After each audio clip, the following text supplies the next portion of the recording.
Parcel আসার পরে যে আনবক্সিং করার যে আনন্দটা না সেটা সবারই থাকে। তো দুপুরে এই পার্সেলটা এসেছিলো, আমার বর এটা আনবক্সিং করতে লেগে গেছিলো। আমি নিয়েছিলাম মিশো থেকে একটা স্প্যাচুলা সেট। এখানে দুটো একটা স্প্যাচুলা ছিল, একটা অয়েল ব্রাশ ছিল। এটা আমার 160 টাকায় পড়েছে। তো আনবক্সিং করার জন্য আমার বর আমার হাত থেকে পার্সেলটা নিয়েছিল, দিয়ে খুলে বলছে এগুলো কি জিনিসপত্র কেনো তা কে জানে, যাই হোক তোমার যেটা ইচ্ছা তুমি কিনতেই পারো। তো তারপরে দেখাচ্ছে আর ও নিজেই রিভিউ করছে। প্রথমে ব্রাশটা দিয়ে বলছে এই দেখো এরকম করে প্রথমে তো অয়েল দিতে হয়, তারপরে এটা দেখে বলছে এটা তো একদম দায়ের মতো দেখতে।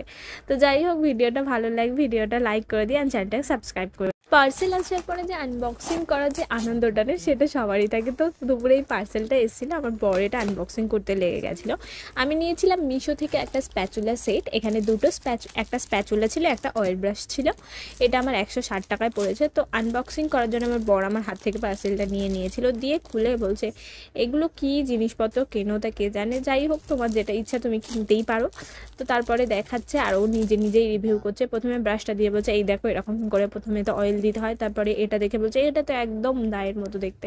তো যাই হোক, ভিডিওটা ভালো লাগে ভিডিওটা লাইক করে দিয়ে আর চ্যানেলটা সাবস্ক্রাইব করে।